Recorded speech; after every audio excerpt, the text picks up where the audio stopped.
Halo,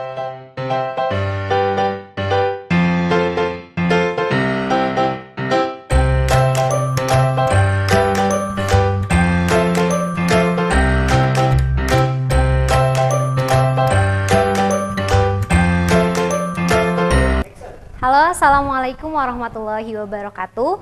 Selamat berjumpa anak-anakku kelas 7, kelas 8, dan kelas 9 untuk seluruh SMP di Kabupaten Garut. Perkenalkan, nama Ibu Irla Nurlatifah. Ibu merupakan guru BK di Kabupaten Garut.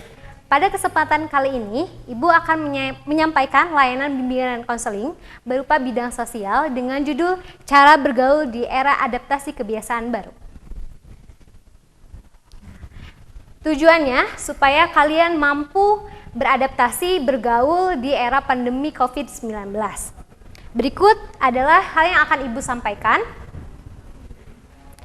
Yang pertama, tentu kalian sudah mendengar berita di TV maupun berita di sosial media terkait perkembangan COVID-19 di Indonesia, khususnya di Kabupaten Garut. Sampai data kemarin, pada tanggal 27 September 2020, yang terkonfirmasi di Indonesia COVID berjumlah 275.213 orang dengan penambahan 3.874. Khususnya di Kabupaten Garut, yang terkonfirmasi sudah 220 orang dan saat ini yang sedang menjalani isolasi dan perawatan berjumlah 75 orang. Tentu kalian pernah mendengar bukan AKB atau adaptasi kebiasaan baru yang dahulu disebut oleh pemerintah dengan istilah new normal. Nah, adaptasi kebiasaan baru atau disingkat AKB merupakan aktivitas di mana kalian bisa bekerja, beribadah, belajar di rumah tetapi tetap memperhatikan protokol kesehatan COVID-19. Nah, sebelum memulai materi lebih lanjut, Ibu ingin bertanya dulu nih, tadi lupa ya di awal, bagaimana kabar kalian pada hari ini? Ya, kalau misalkan Ibu bertanya apa kabar kalian pada hari ini, kalian jawab di rumah, Alhamdulillah, luar biasa, Allahu Akbar, bersemangat. Oke? Kita coba ya, apa kabar kalian pada hari ini? Alhamdulillah, luar biasa, Allahu Akbar, bersemangat. Bagus ya. Nah, tadi juga lupa ya, kita sebelum memulai materi, alangkah baiknya kalian berdoa terlebih dahulu dan mengucapkan Bismillahirrahmanirrahim. Ya, kalau sudah begitu, kita lanjut ya ke materi. Nih, pentingnya bergaul bagi remaja. Untuk kalian yang sekarang berada di kelas 7, kelas 8, dan kelas 9, tentunya kalian harus memahami bahwa usia kalian adalah usia di mana kalian memasuki usia remaja. Itu rentangnya antara 13 tahun sampai dengan 17 tahun. Nah, ini dia pentingnya bergaul untuk kalian. Yang pertama adalah bergaul merupakan tugas perkembangan yang harus dipenuhi remaja. Artinya, kalian membutuhkan berteman, bersosialisasi dengan orang lain. Karena itu sudah termasuk kematangan hubungan dengan teman sebaya. Yang kedua adalah meningkatkan kemampuan berinteraksi dan ikatan pertemanan. Jadi dengan berteman, dengan bergaul dengan orang lain, kalian mampu meningkatkan kemampuan berinteraksi ya, karena di dalam pertemanan itu kalian bisa saling bertukar cerita, kemudian kalian bisa saling membantu mengingatkan, baik misalkan tugas dalam belajar dan sebagainya. Selanjutnya adalah memenuhi kebutuhan otonomi. Nah, dengan bergaul dengan teman sebaya atau dengan orang lain, kalian mampu menentukan sendiri apa yang kalian mau. Misalkan ketika dengan teman berkumpul, menentukan kalian mau makan apa, kalian mau menonton apa, dan sebagainya. Ya, selanjutnya adalah memperkaya pengalaman. Dengan bergaul dengan orang lain, dengan teman sebaya, kalian mampu menambah informasi terkait apapun ya dari pengalaman teman-teman kalian. Selanjutnya, ini dia pergaulan dari normal sebelum adanya pandemi dengan sekarang, adaptasi kebiasaan baru. Yang pertama, dari mulai dengan teman atau dengan orang lain. Ketika normal, kita tidak berjarak ya. Kemudian selanjutnya, ketika belum masa pandemi, kalian bisa berkumpul bersama teman kapanpun, dimanapun sesuka hati kalian. Selanjutnya, kalian bisa bertemu untuk bersilaturahmi dengan keluarga, kerabat, teman, bebas ya. Kemudian yang selanjutnya kalian bisa liburan di luar rumah. Sedangkan sekarang di adaptasi kebiasaan baru, kalian harus berjaga jarak ya. Kemudian kalian belajar, bekerja dan beribadah hanya di rumah saja. Selanjutnya adalah kalian hanya bisa bersilaturahmi secara online. Selanjutnya adalah liburan hanya bisa dilakukan di rumah saja.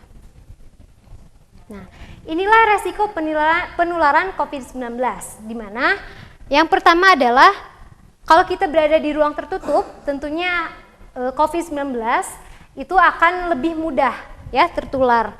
Kemudian yang kedua adalah kontak dekat. Apabila kita tidak menjaga jarak, maka virus itu dapat ditularkan melalui droplet atau dari udara. Selanjutnya adalah di tempat ramai, ya, di banyak orang. Semakin banyak orang maka semakin tinggi juga penyebaran COVID-19. Selanjutnya adalah durasi dan keragaman kontak. Dengan durasi di keramaian yang lebih lama, maka itu juga akan meningkatkan penularan COVID yang semakin tinggi. Di masa remaja tentunya kalian membutuhkan untuk liburan keluar, nongkrong-nongkrong di kafe. Nah, ternyata itu beresiko tinggi untuk menularkan COVID-19. Yang pertama adalah perkumpulan sosial. Tentu kan kalian sering melakukan ini sebelum masa pandemi. Nah, sebaiknya sekarang kalian di rumah saja ya, tidak usah berkumpul dengan banyak orang. Yang kedua adalah pusat jajanan dan kafe. Ini tempat nongkrong yang paling asik sebetulnya. Namun, untuk sekarang hendaknya kalian diam di rumah saja ya. Tuh. Selanjutnya adalah tempat orang bersantai. Biasanya orang bersantai di mana? Di taman ya, mungkin atau jalan-jalan ke pusat perbelanjaan. Nah, sebaiknya itu dihindari untuk saat ini. Selanjutnya adalah tempat olahraga di dalam ruangan ya. Misalkan di tempat fitness, di tempat gym. Nah, lebih baik kalian olahraga di rumah saja.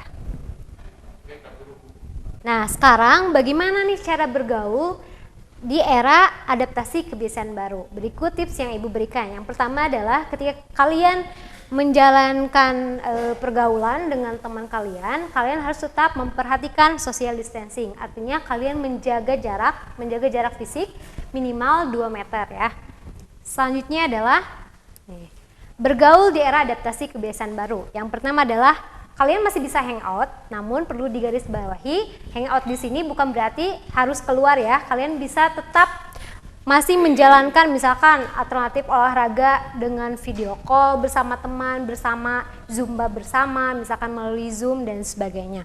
Selanjutnya adalah nonton bareng. Tidak perlu ke bioskop, kalian hanya butuh mendownload platform tertentu, misalkan Netflix, untuk menonton bersama keluarga di rumah saja. Selanjutnya adalah tebar kebahagiaan di sela kesibukan. Karena sosial media sekarang begitu mudah ditemukan dan kalian pasti tentunya mempunyai gadget atau sosial media, kalian bisa memanfaatkan sosial media tersebut untuk misalkan berbagi kebahagiaan dengan membuat story WA atau membuat story di Instagram. Selanjutnya adalah membawa peralatan kebersihan pribadi. Jika kalian diharuskan dengan terpaksa keluar rumah, jangan lupa tetap menerapkan 3M, yaitu memakai masker, kemudian menjaga jarak, dan mencuci tangan atau bisa menggunakan hand sanitizer. Nah, tiba di bagian akhir, Ibu mempunyai coach di mana tidaklah Allah menurunkan suatu penyakit, melainkan Allah juga menurunkan obatnya. Ya, semoga kita semuanya senantiasa bersabar dan berdoa semoga pandemi ini cepat berlalu dan kalian bisa bergaul dengan teman lagi, bisa bermain lagi dengan teman di luar rumah. Nah, tidak peduli seberapa berat latihannya atau seberapa berat rintangan hidup yang kalian hadapi, tetaplah tegar dan hadapi semua itu dengan senyuman. Oke, nah demikian materi yang dapat Ibu sampaikan. Mohon maaf apabila ada kesalahan, semoga bermanfaat. Jangan lupa kalian semoga tetap sehat di rumah saja. Terima kasih. Assalamualaikum warahmatullahi wabarakatuh.